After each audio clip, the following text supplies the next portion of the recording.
नमस्कार सभी को। इस सीरीज़ में हम यूजीसी नेट की 9th यूनिट लोक प्रशासन के बारे में पढ़ेंगे।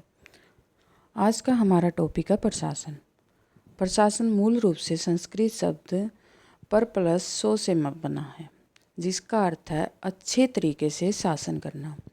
आजकल शासन का अभिप्राय सरकार से समझा जाता है, किंतु इसका वास्तविक अर्थ निर्देश देना, आदेश देना या प्रदर्शन करना है। शब्दकोश के अनुसार प्रशासन कार्यों का प्रबंध करना है या लोगों की देखभाल करना है। लोक प्रशासन लोक और प्रशासन से मिलकर बना है। लोक का अर्थ है सार्वजनिक सारी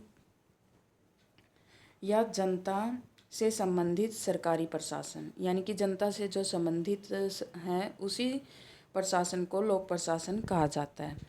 संक्षेप में लोक प्रशासन सरकारी प्रशासन है जिसमें सार्वजनिक अधिकारी तंत्र की महत्वपूर्ण भूमिका रहती है। अगर हम व्यापक रूप से देखें तो लोक प्रशासन को राज्य अथवा सरकार के साथ जोड़ा जाता है। अगर इसका संकुचित अर्थ देखें तो इसका प्रयोग केवल कार्यपालिका द्वारा किए जाने वाले कार्यों से ही होता है। बहुत सारे विद्वानों ने इसकी अलग अलग परिभाषाएं दी हैं। ग्लैडन के अनुसार लोक प्रशासन का वास्तविक अर्थ सरकार के प्रशासनिक सेक्टर में पाया जाता है, सार्वजनिक मामलों के उत्तरदायी होता है, यानी कि जो काम सार्वजनिक रूप से किए जाते हैं वो सभी लोक प्रशासन में आते हैं। लूथर गुलिक के अनुसार लोक प्रशासन प्रशासन के विज्ञान का वह भाग है जो सरकार से संबंधित है, इसलिए इसका संबंध कार्यपालिका से है।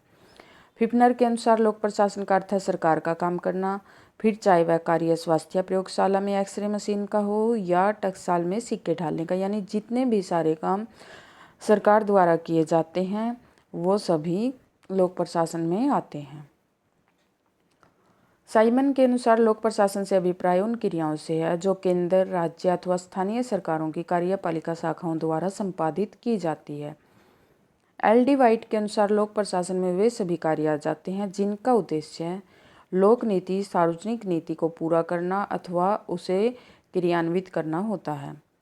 अगर हम लोक प्रशासन को देखें तो लोक प्रशासन का सरोकार निम्न बातों से है: लोक नीति की रचना करना और उसका क्रियान्वयन करना, यानी कि लोक नीति बनाना और उनको लागू भी करना। सरकार की कार्यपालिका शाखा द्वारा जो भी काम किए जाते हैं वो सभी लोक प्रशासन में आते हैं। प्रशासन की जितनी भी प्रक्रियाएं हैं वो भी सभी लोक प्रशासन में आती हैं। अगर संगठनात्मक ढांचा है, संगठन है, उसका भी प्रशासन होता है। अधिकारी तंत्र, उनके क्रियाकलाप भी लोक प्रशासन में आते हैं। समाज की सेवा करने के उपक्रम में अनेक निजी समूह और व्यक्तियों का घनिष्ठ रूप से जुड़ना, यानी कि लोक प्रशासन न सिर्फ सरकारी बल्कि निजी लोग भी समाज की सेवा के लिए इससे जुड़ते हैं। संगठनों और उनके परिवेश के बीच पारस्परिक कार्य भी लोक प्रशासन के अंदर आता है। अब लोक प्रशासन का क्षेत्र। लोक प्रशासन के क्षेत्र के संबंध में निम्न दृष्टिकोण है: व्यापक दृष्टिकोण, संकुचित दृष्टिकोण, पोस्ट कोर्ब दृष्टिकोण, लोक कल्याणकारी दृष्टिकोण।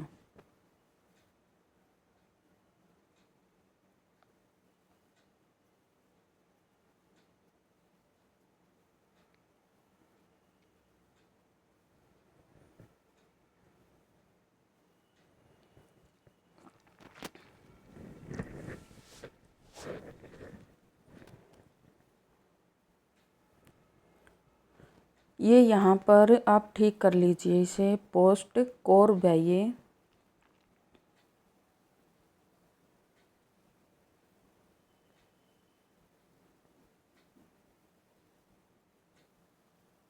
गलती से जी लिखा गया है। और लोक कल्याणकारी दृष्टिकोण।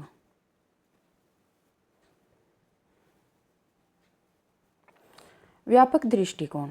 व्यापक दृष्टिकोण एल.डी. वाइट, मार्क्स, विलोभी, निग्रो, साइमन आदि ने लोक प्रशासन के संबंध में व्यापक दृष्टिकोण अपनाया है। इस दृष्टिकोण के अनुसार लोक प्रशासन सरकार के 3 अंगों कार्यपालिका, व्यवस्थापिका एवं न्यायपालिका से संबंधित है। इस दृष्टिकोण के अनुसार लोक प्रशासन के क्षेत्र में वे सभी क्रियाकलाप सम्मिलित हैं जिनका प्रयोजन लोक नीति को पूरा करना या उसे लागू करना होता है। यानी कि सरकार द्वारा जितने भी कार्य किए जाते हैं, चाहे वह कार्यपालिका द्वारा किया जाए, चाहे न्यायपालिका द्वारा, चाहे विधानपालिका द्वारा, सभी लोक प्रशासन में आ जाते हैं। अगर हम संकुचित दृष्टिकोण की बात करें, साइमन, लूथर गुलिक आदि ने लोक प्रशासन का संबंध केवल कार्यपालिका शाखा से माना है। इसके अनुसार लोक प्रशासन के क्षेत्र में बहुत सारी बातें आती हैं। सिर्फ कार्यपालिका का अध्ययन, सामान्य प्रशासन का अध्ययन, संगठन संबंधी अध्ययन, सेवी वर्ग की समस्याओं व वित्त संबंधी प्रशासकीय उत्तरदायित्व का अध्ययन, ये सभी संकुचित दृष्टिकोण में आ जाता है। पोस्ट कोर्ब, लूथर गुलिक ने पोस्ट कोर्ब मत का प्रतिपादन किया। पी से प्लानिंग यानी कि योजना बनाना, ऑर्गेनाइजेशन संगठन बनाना, स्टाफिंग कर्मचारियों की व्यवस्था करना, डायरेक्टिंग निर्देश देना, कोऑर्डिनेशन समन्वय करना, रिपोर्टिंग रिपोर्ट देना, बजटिंग बजट तैयार करना, ये सभी लोक प्रशासन का क्षेत्र है। पोस्ट कोर्ब में नीति निर्माण, मूल्यांकन व लोगों से संपर्क जैसे महत्वपूर्ण तत्वों की उपेक्षा की गई है। अब है लोक कल्याणकारी दृष्टिकोण। इस दृष्टिकोण के समर्थकों के मतानुसार वर्तमान राज्य लोक कल्याणकारी है। लोक प्रशासन भी लोक कल्याणकारी है, क्योंकि अगर राज्य लोक कल्याणकारी है तो प्रशासन को भी लोक कल्याणकारी कार्य करने पड़ेंगे। दोनों का लक्ष्य एक ही है, जनहित अथवा जनता को हर प्रकार से सुखी बनाना। एल.डी. वाइट के अनुसार लोक प्रशासन अच्छी जिंदगी के लक्ष्य की प्राप्ति का साधन है। संक्षेप में, प्रशासन का विषय क्षेत्र सरकार के कार्यों के विषय क्षेत्र से निर्धारित होता है, जो कि राजनीति के द्वारा निर्णीत होता है। यानी कि जो भी कार्य सरकार करती है वे सभी प्रशासन के कार्य में आ जाते हैं। थैंक्स सभी के लिए। आज की वीडियो यहीं तक थी। ये जो सीरीज़ है ये पॉइंट टू पॉइंट सीरीज होगी, ज़्यादा लंबे टाइम की कोई भी वीडियो नहीं होगी। धीरे धीरे से इस सीरीज़ को हम कंप्लीट कर लेंगे।